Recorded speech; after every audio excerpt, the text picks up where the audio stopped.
Welcome to another wonderful live safari. My name is Tayla McCurdy, and on camera with me today is BK, and I've made a horrible mistake by coming down this road, except for the fact that I'm committed now and I cannot turn around, so we're going to turn around just up ahead. But anyways, for those of you that are joining us for the first time ever, I'm very excited to, of course, have you join this live safari, but you will be meeting all the other naturalists a little bit later from different locations across South Africa. We, however, are in Djuma Private Game Reserve, and I'm heading to a small pan which we call Galago Pan, in hope to figure out what was stirring all the squirrels and the go-away birds were, as they were, in much panic about, I don't know, maybe, what time was it? Maybe like 2 hours ago? So I tried to have a look. Have you seen something? Oh, BK's agreeing. I thought he was going to say, yep, there's the leopard.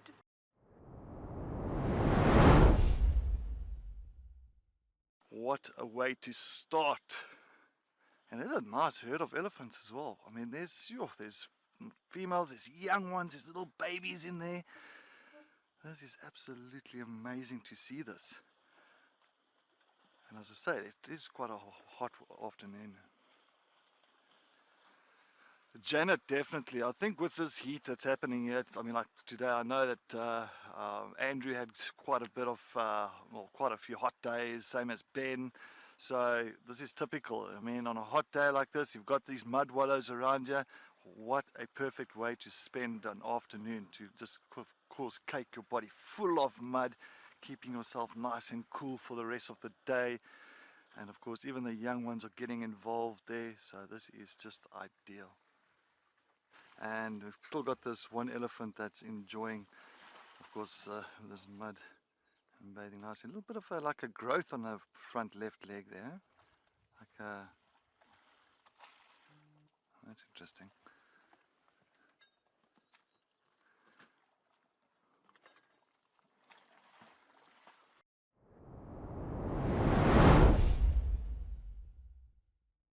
A little bit difficult though from this distance to be able to see if we can spot that little baby, because there isn't a road that goes closer to them.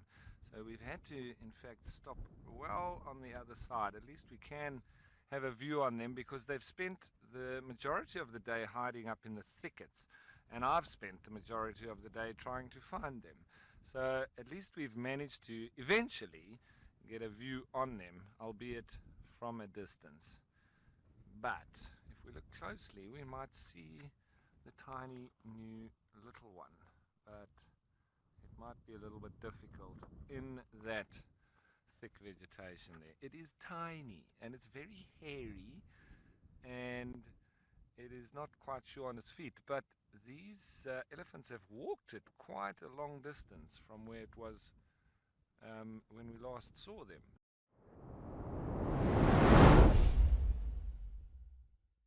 We found any evidence. This is in nature how you can able to tell where it might be the wild dogs. This is the last position of the dogs when we follow them. We find wooded vulture and a white-capped vulture, white-backed vulture.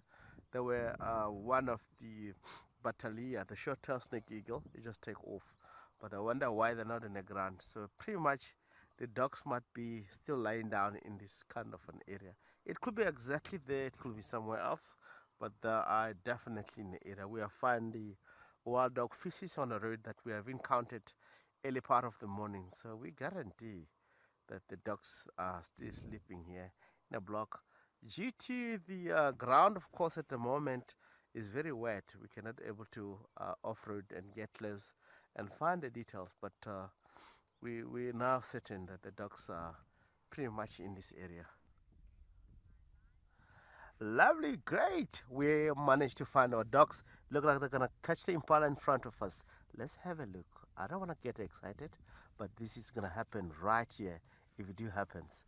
It look like the chase is on.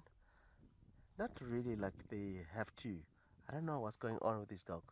Only single dog. If the rest have to, they have to come to the road where they're crossing.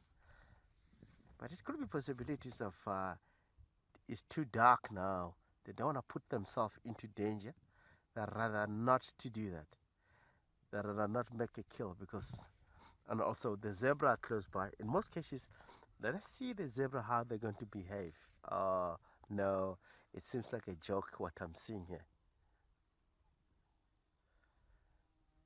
Impala and the wild dogs, they're not even 5 meters away from one another. But I know that wildebeest having standing off, they have no fear of the dogs.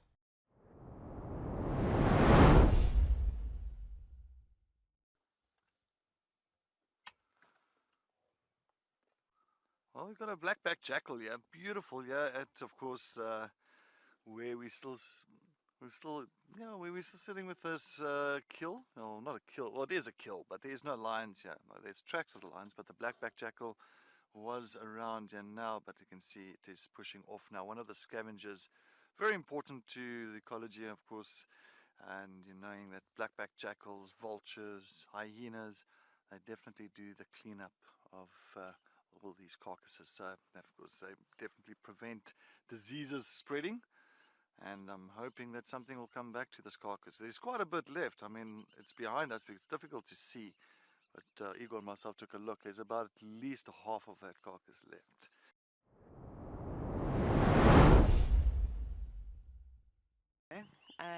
We actually are going to some lions. There it is, that have just crossed back into Djuma, but now obviously we're distracted because, wow, an African wildcat.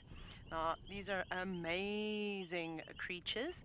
They've got quite a plain body, but you'll see that they have stripes going down, or sort of bands, on their hindquarters and their forequarters, and then a dark tip to their tail. And their tail's not particularly long for the most part, so a lot of people get confused, and they often see hybrids where they'll find cats that have got bands around their bodies, almost making them look like Bengal, if you will. But that's obviously not the characteristic feature of an African wildcat. Its body, for the most part, is quite plain. Slinking through the grass. Oh, it's still there. It's just sat up. It's actually just paused. Oh, super zoom. It's very difficult to try and figure this all out. We didn't find the lions, but we have found a herd of elephants that are now crossing the road in front of us. We've just got the best kinds of roadblocks today, and they don't seem too perturbed. I thought, you know, with the lions being somewhere around here, that they might be a little bit more on the antsy side and not so happy to see us. I think they're just a little bit stressed as well because it's dark and there's vehicles and that kind of thing. But what a wonderful afternoon safari it has been, and I hope you've enjoyed it as much as myself and BK and the rest of the naturalists have. And lucky for all of you, we're going to be doing exactly the same thing tomorrow. So be sure to, of course, catch us on the sunrise safari. And like I said, if you need to go and catch up and go back and watch things, you can do so. See you tomorrow.